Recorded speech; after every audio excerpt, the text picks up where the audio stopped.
हमारी संस्कृति, हमारे संस्कार सदा रहे हमारे साथ। भारत के महान ग्रंथों और काव्यों का संपूर्ण संकलन। सब्सक्राइब करें तिलक। कई तरीके की एलईडी लाइट्स आपके घर और ऑफिस के लिए। GR LED lights, make India bright.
सम्राट जरासंध की फौजें मगध से मथुरा की ओर बढ़ती आ रही थीं। दूसरी ओर मथुरा नरेश की ओर से भेजे हुए राजदूत अक्रूर जी हस्तिनापुर के दरबार में महाराज धृतराष्ट्र से सैनिक सहायता मांग रहे थे। मेरे महाराज उग्रसेन ने मुझे आपके पास सहायता मांगने के लिए भेजा है। कैसी सहायता? सैनिक सहायता। सैनिक सहायता? हम कुछ समझे नहीं। महाराज, इस समय मथुरा पर एक भीषण संकट मंडरा रहा है। मगध नरेश जरासंध एक विशाल सेना के साथ मथुरा की ओर बढ़ रहा है। वो मथुरा का विनाश करना चाहता है। उसने प्रतिज्ञा की है कि वो मथुरा में बूढ़े, बच्चे, स्त्री, पुरुष, किसी भी प्राणी को जीवित नहीं रहने देगा।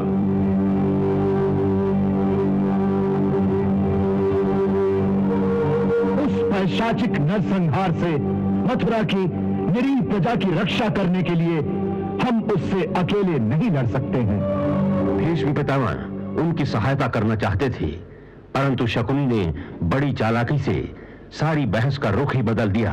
हमारा एक पड़ोसी राज्य संकट में है। ऐसी अवस्था में हमें महाराज उग्रसेन ने जो सहायता की प्रार्थना की है उस पर अवश्य विचार करना चाहिए। ताजश्री बिल्कुल ठीक कहते हैं महाराज, अवश्य विचार करना चाहिए। यह विषय इतना गंभीर है कि इसके हर पहलू पर सोच विचार कर ही हमें कोई निर्णय लेना चाहिए।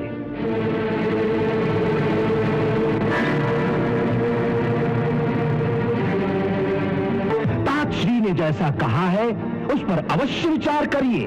हाँ, और उसके लिए आपको समय चाहिए महाराज, समय। हाँ। महाराज धृतराष्ट्र ने शकुनी की बात मानकर तुरंत कोई निर्णय लेने से इनकार कर दिया। कुमार शकुनी ठीक कहते हैं।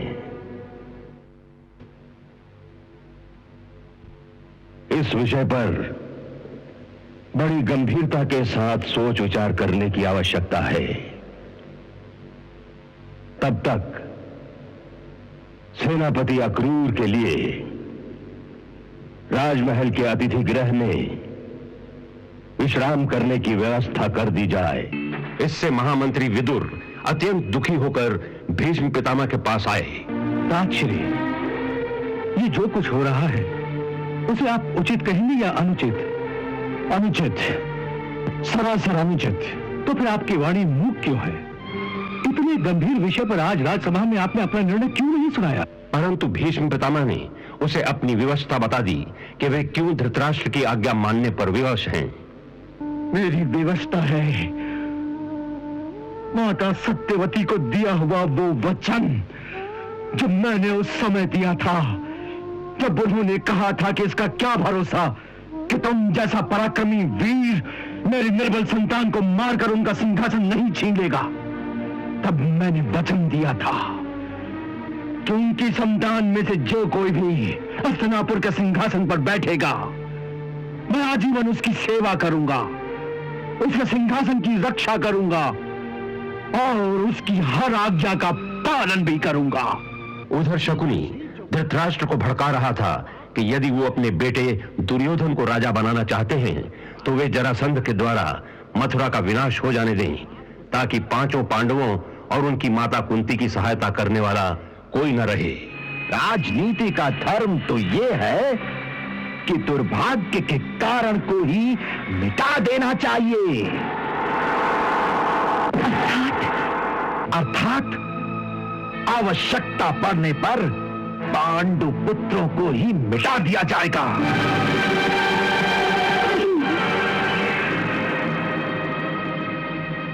यह धर्म है, यह न्याय है, ये पाप है महाराज। परंतु उसके भाई शकुनी ने महाराज को उल्टी ही पट्टी पढ़ाई। महाराज, आप मेरी बात का उत्तर दीजिए कि राजा का ज्येष्ठ पुत्र ही राज्य का उत्तराधिकारी होता है या नहीं? अवश्य। तो इस समय हस्तिनापुर का राजा कौन है? हम हैं। तो बस महाराज, बस। इस समय जो राजा, उसी का पुत्र राज्य का अधिकारी। शकुनी, तुम्हारी युक्ति और बुद्धि दोनों सराहनीय है। वाह वाह। यदि तुम यहां रहोगे तो मेरा बेटा दुर्योधन अवश्य यहां का युवराज बनेगा। अवश्य रहूंगा महाराज, अवश्य रहूंगा। मैं आपको वचन देता हूं कि जब तक अपने प्रिय भांजे दुर्योधन का रास्ता साफ न कर दूं, मैं अपने राज्य गांधार वापस नहीं जाऊंगा। उधर अक्रूर सबसे मिल रहे थे ताकि सब लोग महाराज धृतराष्ट्र पर जोर दें कि वे मथुरा की सहायता करें। इसी कोशिश में जब वे भीष्म पितामह के पास पहुंचे तो भीष्म पितामह ने उनके सामने अपना दिल खोल कर रख दिया। इस राज्य परिवार का वातावरण बड़ा दूषित हो गया है। ये कैसी विडंबना है कि जिस कुरु वंश की वृद्धि और प्रगति के लिए हम लोगों ने एक से बढ़कर एक बड़ा बलिदान दिया था, आज उस महान परिवार में राज्य सत्ता के लोभ ने भाई को भाई का शत्रु बना दिया है। मैं इन राजकुमारों को एक साथ इकट्ठे होकर गुरु द्रोण के आश्रम में शस्त्र विद्या का प्रदर्शन करते देखकर सपने देखा करता था। मैं सपने देखा करता था कि धर्मात्मा राजा युधिष्ठिर के अधीन जब अर्जुन और दुर्योधन जैसी शक्तियां मिलकर काम करेंगी तो हस्तिनापुर का साम्राज्य समुद्र से समुद्र पर्यंत एक छत्र राज्य हो जाएगा और हस्तिनापुर का राजा सारी धरती का सम्राट होगा।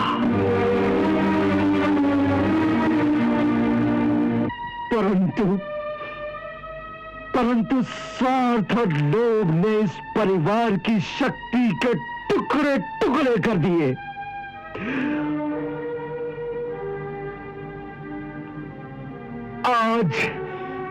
आज परिस्थिति ये है कि भाई को भाई विष देकर उसकी हत्या करने का प्रयास कर रहा है, हत्या करने का प्रयास कर रहा है। आज धर्म और अधर्म के बीच की रेखा इस प्रकार मिट गई है कि धर्म को अधर्म और अधर्म को धर्म सिद्ध किया जा रहा है। जो ये शक्तियां मिलकर काम करती तो सारे विश्व पर राज्य कर सकती थी, पर यही शक्तियां आपस में टकराकर छीड़ हो रही है। इससे बड़ा दुर्भाग्य क्या होगा और इससे बड़ी विडंबना क्या होगी कि मेरे और विदुर जैसे लोग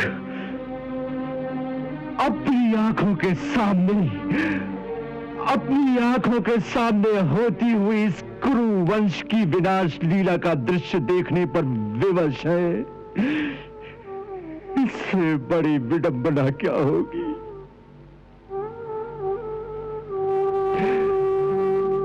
हे प्रभु, तेरी यही इच्छा है तो कोई क्या कर सकता है, तो कोई क्या कर सकता है, कोई क्या कर सकता है।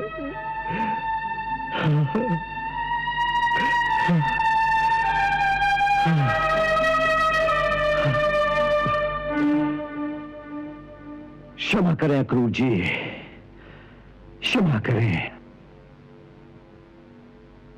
मैं आपकी समस्या का समाधान करने की जगह अपने कुल की समस्याओं को लेकर बैठ गया।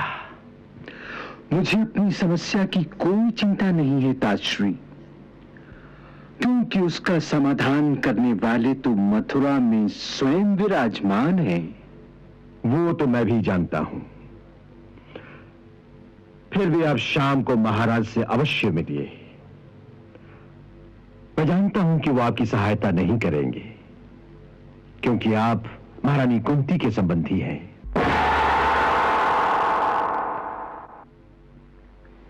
बहन कुंती, इस समय आप ही हमारी सहायता कर सकती हैं। आप ही महाराज को समझा सकती हैं कि आपके मायके पर छाए हुए इस संकट का निवारण करने के लिए उन्हें हमारी सहायता करनी चाहिए। मुझे पूर्ण विश्वास है कि उनके निर्णय पर आपकी बात का प्रभाव अवश्य पड़ेगा। यदि ऐसा होता तो कितना अच्छा होता, परंतु दुर्भाग्यवश आज इस राजकुल में मेरी बात का कोई महत्व नहीं रहा। मैं यहां पर एक पराधीन विधवा होकर रह गई हूं। सच पूछिए तो अक्रूर भैया, मुझे तो अपने बच्चों के जीवन की भी चिंता हो रही है। ऐसा लगता है कि मेरे बालक उनकी आंखों में खटकने लगे हैं।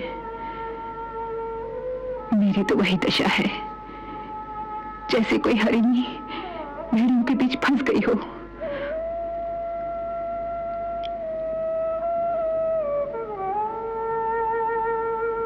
दुर्योधन ने तो एक बार मेरे भीम को मार ही डाला था।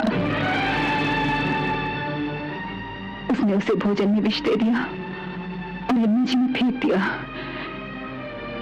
भीम का कहना है कि उसे नागलोक के नागों ने बचा लिया और उसके शरीर का सारा विष निकालकर उसे जीवित कर वापस भेज दिया। आपने महाराज से इस बात की शिकायत नहीं की? नहीं। क्यों? विदुर भैया ने मना कर दिया था। उनका कहना था कि महाराज पुत्र मोह में सचमुच अंधे हो चुके हैं। वे दुर्योधन के विरुद्ध कोई बात नहीं सुनेंगे, उल्टा आपके पुत्रों को ही दोषी ठहराएंगे।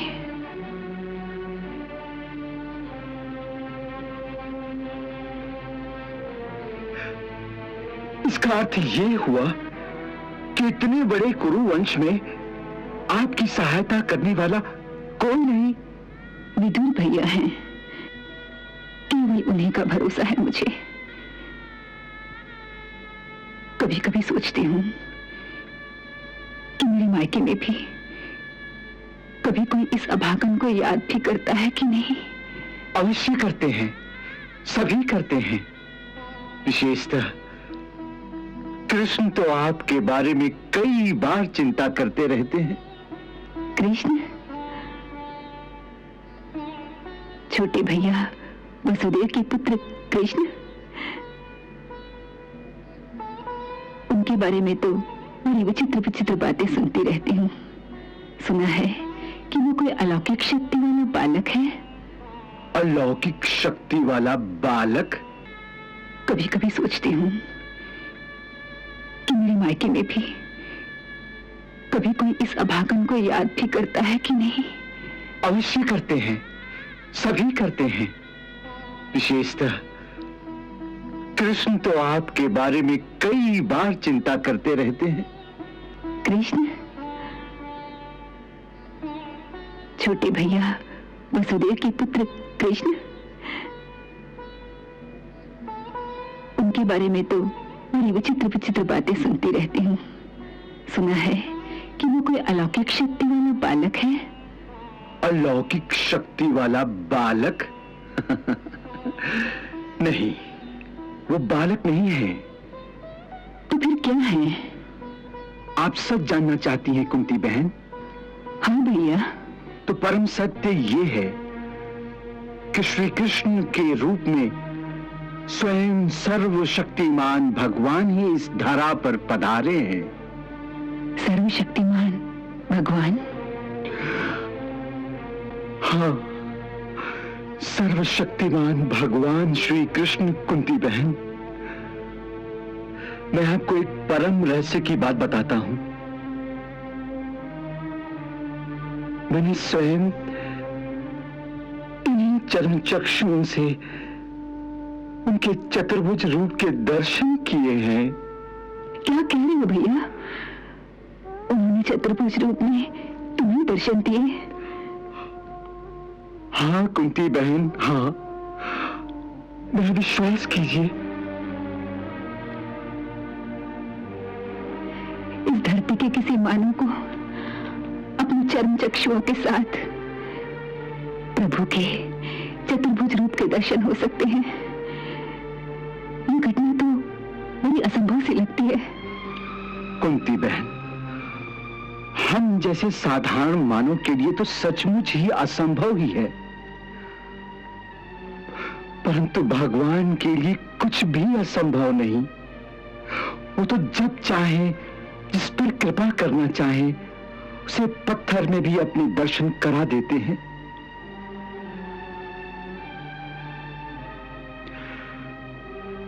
मेरे साथ भी उन्होंने यही किया।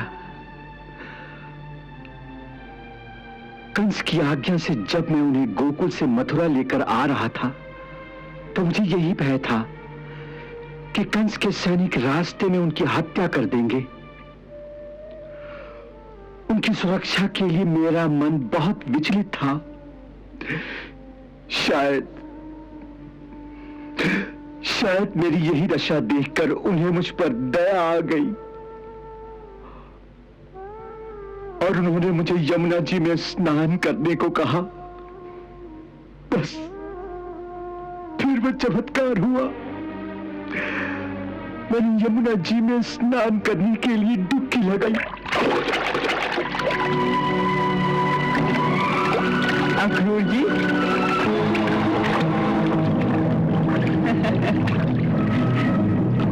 आप यहाँ क्या कर रहे हैं? बोलिए ना, क्या कर रहे हो?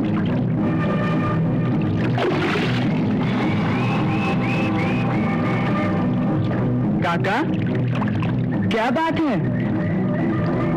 क्या देख रहे हो? कुछ नहीं। काका, आपने हमारी बात का उत्तर नहीं दिया। बाहर भी वही थे, जल में भी वही थे। देवता और गंधर्व उनकी स्तुति कर रहे थे।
बहुत काल से हमारी सुरक्षा की चिंता के कारण तुम्हारे हृदय में केवल हमारा ही ध्यान था, हमारा ही चिंतन था।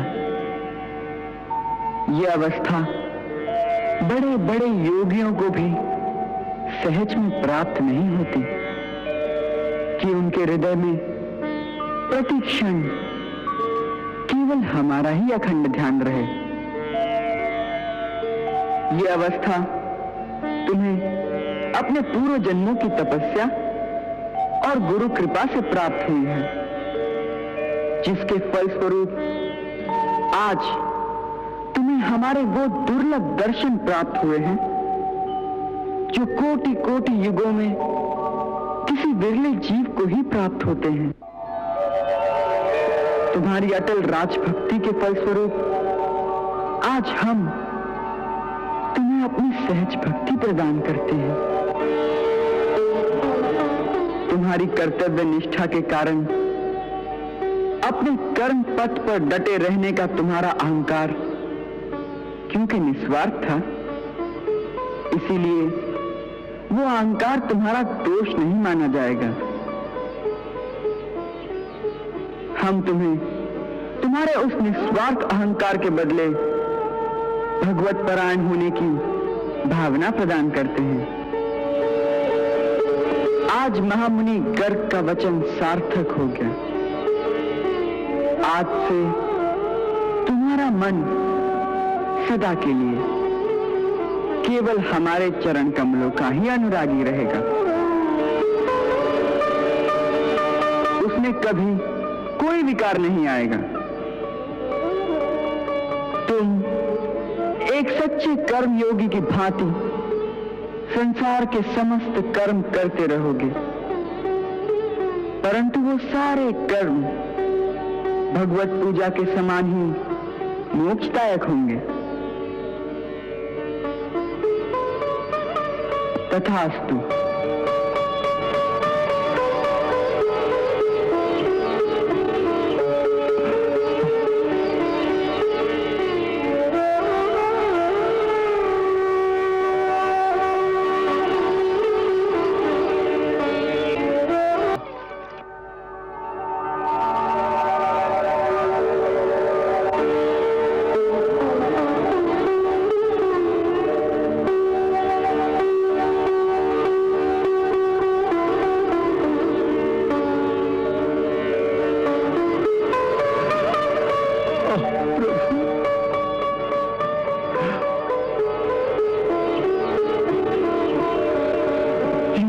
याद करके मेरा सारा शरीर रोमांचित हो रहा है। कुंती बहन, मुझे अपने कर्मयोगी होने का बड़ा अहंकार था, परंतु उसी क्षण वो अहंकार जाने कहां विलीन हो गया। तभी मुझे ज्ञान हुआ कि जो कुछ भी हो रहा है सब उन्हीं की इच्छा से हो रहा है।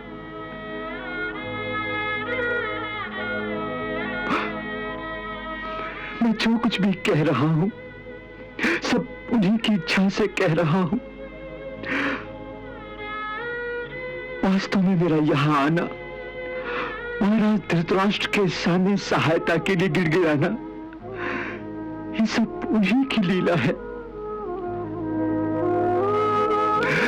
अन्यथा जो होना है वो तो पहले से ही उन्होंने नियत कर रखा है।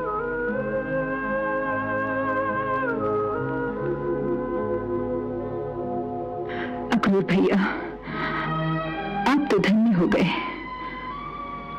आज आपके दर्शन से मैं भी धन्य हो गई। आप पर उनकी इतनी कृपा है तो कभी उनसे मेरी भी चर्चा करना, कभी उनसे मेरी भी व्यथा कहना। मेरे कहने की क्या आवश्यकता है देवी? वो तो स्वयं सर्वज्ञाता है, वो आपकी व्यथा जानते हैं।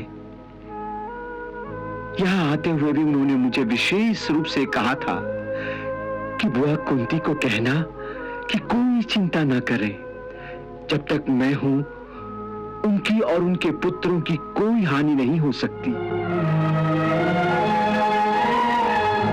जब भी वो सच्चे हृदय से मेरा स्मरण करेंगी, मुझे अपने पास पाएंगी।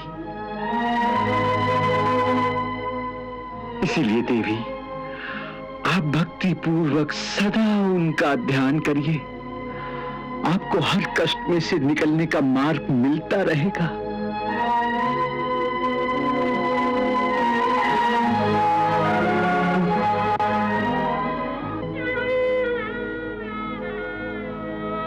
सर्वेश्वर, आपको इस अभागिन का भी इतना ध्यान है, यही सोचकर मैं गदगद हो उठी हूं। बस मुझ पर ऐसी ही कृपा बनाए रखना। हे गोविंद, मैं अपने बच्चों के साथ दुख पर दुख भोग रही हूं। तुम तो विश्वात्मा हो,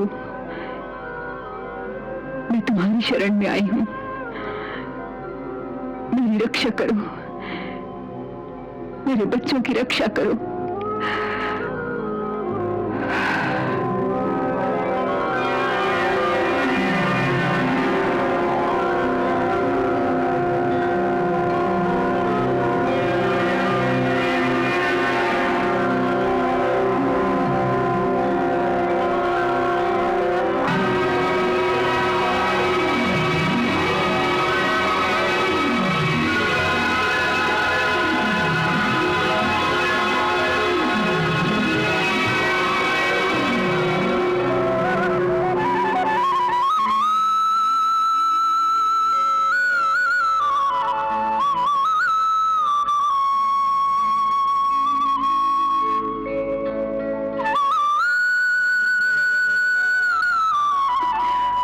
आपने सत्य कहा अक्रूर भैया।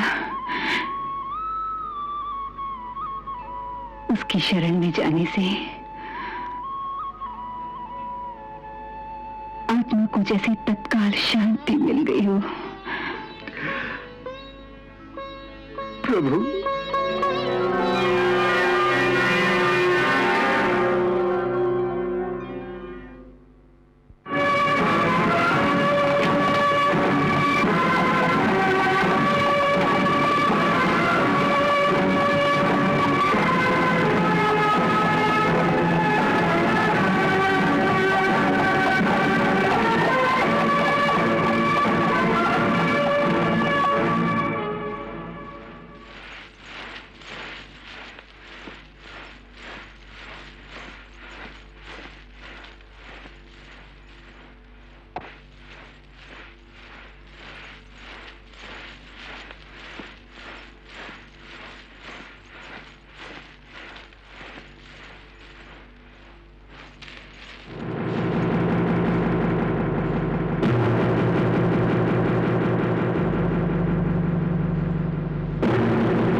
हस्तिनापुर नरेश, कौरवपति महाराज धृतराष्ट्र के चरणों में शौफलक पुत्र अक्रूर का प्रणाम स्वीकार हो। आइए महारथी अक्रूर, आसन ग्रहण कीजिए। एक याचक को भी आप आसन प्रदान करते हैं? यह तो आपके हृदय की उदारता का ही सूचक है महाराज। परंतु मांगने वाले के लिए आसन से अधिक महत्व इस बात का है कि उसकी मांग को पूरा कर दिया जाए। और आपकी उदारता से मुझे यही आशा है कि जिस सहायता की याचना मैंने की है, आप अवश्य उस सहायता का आश्वासन मेरी झोली में डाल देंगे। आपके श्रीमुख से इसी आश्वासन को सुनने की आशा लिए मैं आपकी सेवा में खड़ा हूं महाराज।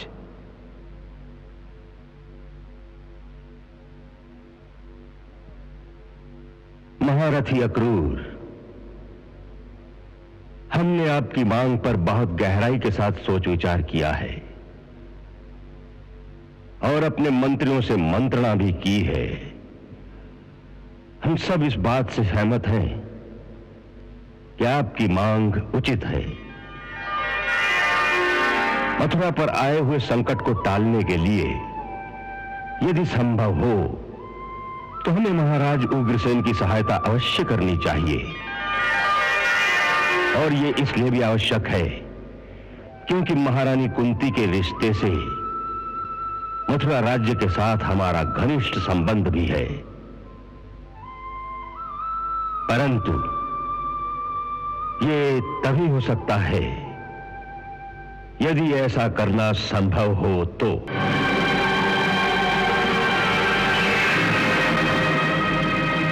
ये कितना बड़ा दुर्भाग्य है कि आज हमारे लिए ऐसा करना संभव नहीं है, क्योंकि मथुरा राज्य की तरह हस्तिनापुर पर भी एक संकट है। अंतर केवल इतना ही है कि आपका संकट तो प्रत्यक्ष है, जो सबको दिखाई देता है, परंतु हमारा संकट अप्रत्यक्ष है, जिसे कोई बाहर वाला नहीं देख सकता, परंतु मैं देख सकता हूं।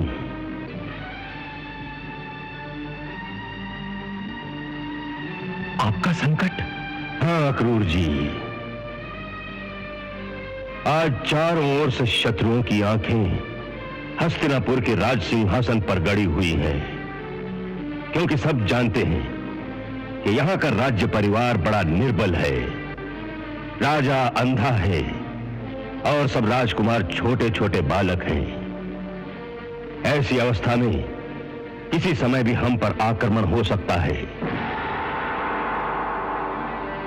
ऐसी परिस्थिति में यदि हमने अपनी सेना मथुरा की सहायता के लिए भेज दी तो उसका अर्थ होगा स्वयं मृत्यु को बुलावा देना। और मथुरा की रक्षा करने के लिए हम हस्तिनापुर को संकट में नहीं डाल सकते।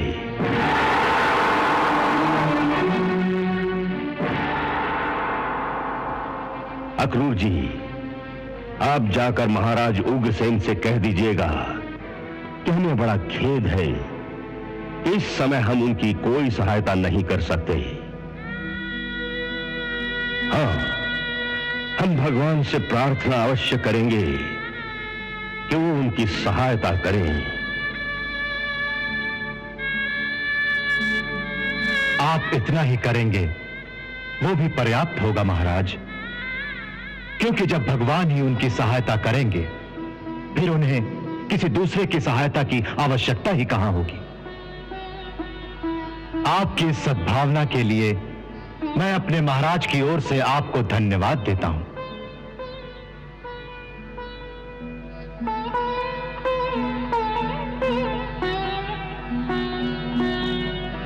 अच्छा अक्रूर जी,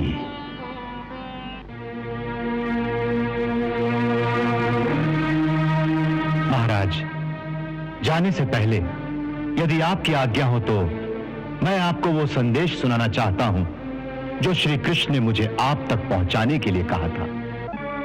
क्या श्री कृष्ण ने मेरे लिए कोई संदेशा भेजा है? हाँ महाराज।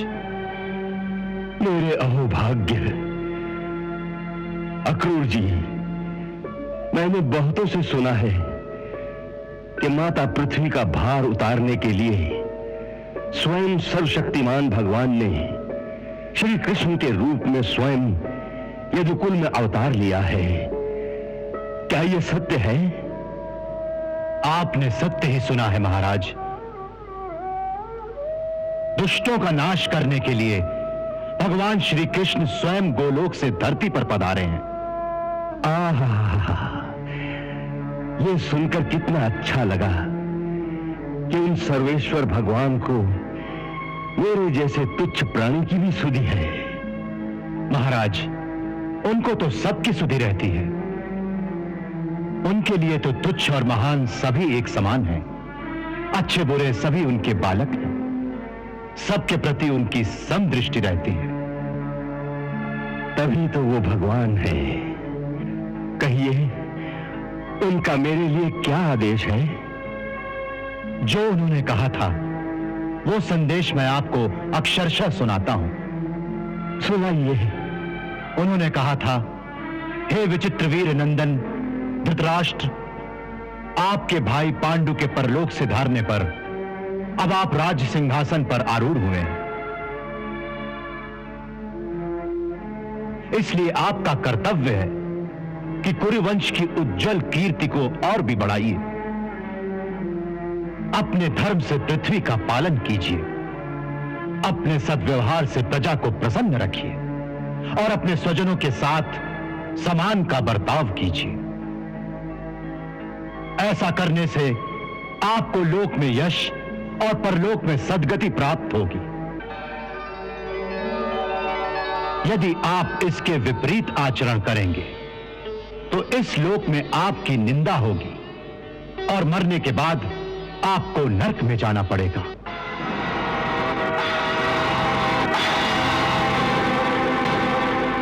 इसलिए अपने पुत्रों और भाई के पुत्रों के साथ समानता का व्यवहार कीजिए। यह याद रखिए कि इस संसार में कोई किसी के साथ सदा नहीं रहता। जिनसे आज घना संबंध है उनसे एक दिन बिछुड़ना ही पड़ेगा।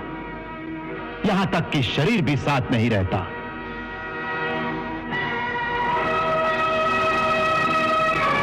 जीव अकेला ही पैदा होता है और मरकर अकेला ही जाता है। अपनी करनी धरनी का, अपने पाप पुण्य का फल वो अकेला ही भुगतता है। मूर्ख जीव जिनको अपना समझकर उनके लिए अधर्म करके उनको पालता पोसता है, वही पुत्र, धन और उसके अपने प्राण भी उस जीव को अकृतार्थ होकर छोड़ जाते हैं। और स्वयं अपने पापों की गठरी सिर पर लाद कर अकेला ही घोर नरक में चला जाता है। इसलिए अपने चित्त को रोकिए और ममता के वश में आकर किसी के साथ पक्षपात मत कीजिए।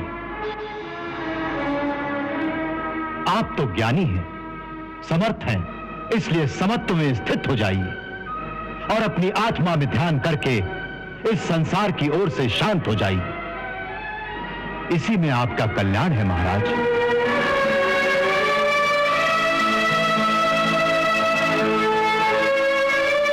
अक्रूर जी, भगवान श्री कृष्ण ने सचमुच ही मेरे कल्याण की बात कही है। इसके लिए उन्हें मेरा नमस्कार कहना और साथ में यह भी कहना कि हे प्रभु, मैं अपने चित्त की चंचलता का क्या करूं कि मेरा हृदय अपने पुत्रों के मोह के कारण इतना विषम हो गया है कि इसमें श्री कृष्ण का उपदेश उतनी ही देर ठहर पाया है जितनी देर आकाश में बिजली की चमक ठहरती है। जिस प्रकार आकाश में क्षण भर को बिजली चमकती है और दूसरे ही क्षण फिर अंधकार छा जाता है, उसी प्रकार मेरा मन दूसरे ही क्षण फिर से पुत्रों के मोह के सागर में डूब जाता है। हो सकता है ये कोई विधि का विधान हो। कदाचित भाग्य को बदलना मनुष्य के वश में नहीं है, ये भी तो उन्हीं के वश में है।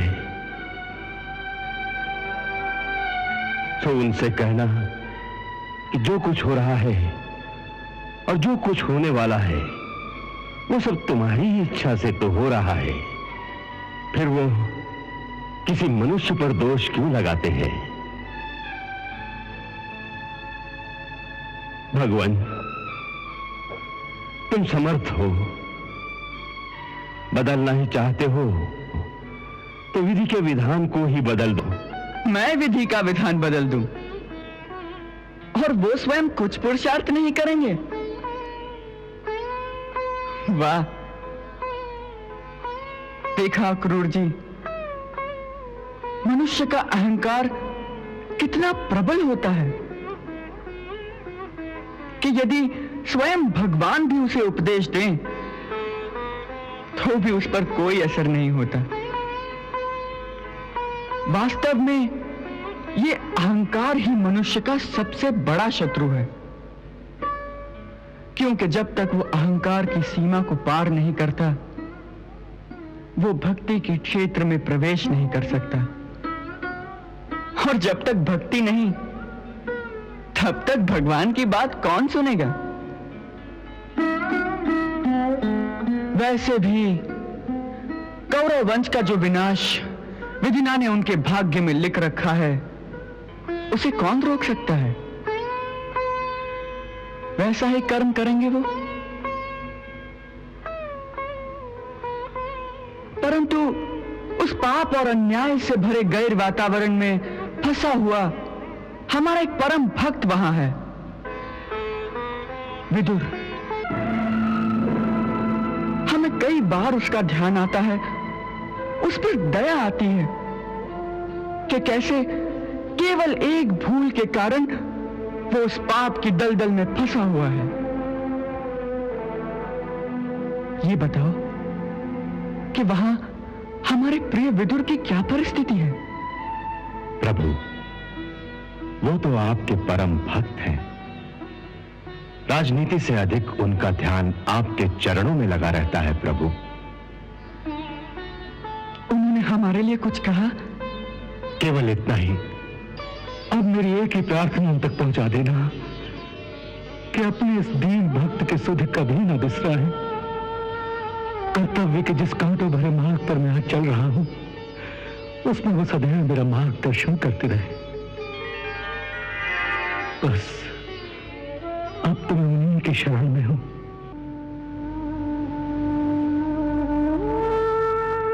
अब तो केवल आपके दर्शनों की लालसा है, वो पूरी कर दो। ये कहते कहते उनका कंठ रुंध गया और भावना के मारे आंखों से टप टप अश्रु बहने लगे।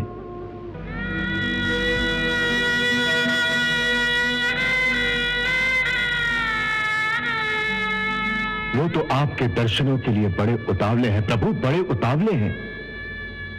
हम उनसे भी अधिक उतावले हैं अक्रूर जी, अपने धर्मराज के दर्शनों के लिए। धर्मराज? आपने उन्हें धर्मराज कहा प्रभु? हाँ, वे धर्मराज के ही अवतार हैं। भगवान कृपा करें तो इस रहस्य का उद्घाटन भी कर दें। कृष्णा